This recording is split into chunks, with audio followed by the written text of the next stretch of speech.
உங்க கடைக்கு வந்து வராத பிரபலங்கள் கிடையாது. உங்க வீட்டு மீன் குழம்பு வந்து கிட்டத்தட்ட சூப்பர் ஸ்டார் வீட்டு வரைக்கும் போயாச்சு. போனோம்னா நான் வச்ச குழம்பு வந்து மக்கள் சாப்பிட்டு அவ்வளவு தூரம் கொண்டு போயிட்டாங்க. அதுக்கு வைக்கிற மீன் குழம்புல ஒரு அன்பு பாசம் இதுதான், வேற ஒண்ணுமே கிடையாது. இப்ப எல்லாரும் சொல்ற மாதிரி நான் 2 நிமிஷம் செய்வேன், 5 நிமிஷம் செய்வேன், 10 நிமிஷம் சேர்த்தலாம் இல்ல. எங்க குழம்பு கம்பல்சரியா 45 நிமிஷம் மீன் குழம்பு வைக்கிறதுக்கு. ஆமா. ஓகே. அதே மாதிரி எங்களுக்கு எங்க குழம்புல பேசணும்னா ஃபர்ஸ்ட் குவாலிட்டி புளி. எல்லா புளியும் போட்டு குழம்பு வச்சா குழம்பு டேஸ்ட் வராது. அது நல்லா இருக்கும். நல்ல புளி, அந்த புளியை கரைச்சி ஊற்றி இப்போ ஒரு 1/2 கிலோ மிளகாத்தூள் போட்டு 1/2 கிலோ புளி போட்டு குழம்பு வைக்கணும்னு வச்சுக்கோ, அதுக்கு 3/4 கிலோ மிளகாத்தூள் போடணும்.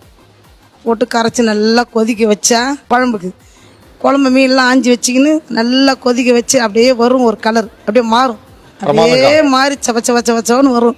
இப்போ சொல்கிறாங்களே எல்லாரும், நான் அந்த குழம்புடைய வாசனை ரோடு வரைக்கும் போகிற வரைக்கும் தூக்கும். காற்று எந்த பக்கம் அடிக்குதோ 1/2 கிலோமீட்டர் வரைக்கும் வாசனை வரும்.